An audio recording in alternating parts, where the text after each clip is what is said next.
Miệp su mi, không su mùi. Bà sân chi nè mình, ai ra ở nhà đòi khuôn anh thua hưởng mùi tay nè mình chẳng vừa ai kỳ. Trong nhâm cái gì? Cho vì món ăn đanh flop nhâm tệ này chọc. Mình đèn. Ở đây thì ở đây nhâm phồng. Mình đèn. Mình tên. Bây sai kỳ mình. Ơi sao ọt lối.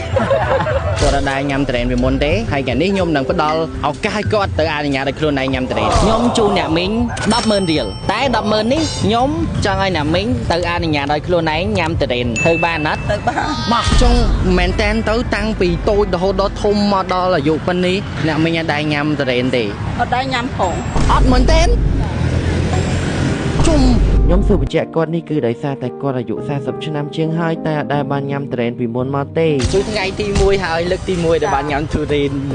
យកនេះថាធំហ៎យកធំមក3គីឡូយកសាច់សុទ្ធហ្មងយកអាឆ្ងាញ់បំផុតលើកទី1ដែលគាត់ញ៉ាំបាទអញ្ចឹងយើងយកអាឆ្ងាញ់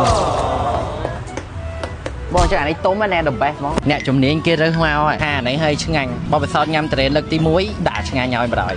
តោះអញ្ចឹងឥឡូវឲ្យគាត់ពុះបណ្ដោយបន្ទាប់ពីរើសត្រេនដែលទុំល្អហើយក៏បានធ្វើការបកដើម្បីយកសាច់ហើយក៏បានធ្វើការគិតលុយមីងយកលុយអាប់អរគុណលុយសល់ហ្នឹងបងអ្នកមីងនេះត្រេនអនុញ្ញាតឲ្យខ្លួនឯងញ៉ាំត្រេនអូនញ៉ាំដែរហ៎អូនអនុញ្ញាតខ្លួនឯងឲ្យញ៉ាំការីនេះអូទីបំផុតហូបហ្នឹងមីងអូលើកទី1anh bọc kê sáng nghe rộng mình đài nghe rộng là sầm ná vẫn chụp mẹ đài theo video anh nhâm cái đến còn anh nhâm này tới nhâm đấy nè chả nhắm mình tên nhâm đấy cái đến ngắn nhá ôi nhắm bật nhâm cái đến như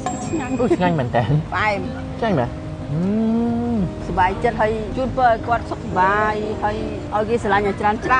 បាទណោះនេះអញ្ចឹងនៅវីដេអូក្រោយគឺខ្ញុំនឹងងង follower ញ៉ាំទូរេនខ្ញុំកុំភ្លេចចុច follow ផងជួបគាត់មាននិស័យនាំទៅញ៉ាំការីនដូចខ្ញុំអញ្ចឹងហើយនេះបងទុកញ៉ាំមួយប្តីនៅផ្ទះណាហើយលុយសល់មិញហ្នឹងទុកចោលបងជំរាបលាបងប្អូនបាយចានៅចិត្តហ្នឹងដែរអូខេបាទមែនហ្នឹងគឺខ្ញុំបានជួយណាមិញឲ្យគាត់បានហូបតរ៉េនលើកទី1ក្នុងជីវិតឥឡូវនេះជាកាត់វត្តអញ្ចឹងក៏អនុញ្ញាតឲ្យខ្លួនឯងបានចូលដាក់ចំណីឲ្យសត្វគីនិងម៉ែវតោះអូមក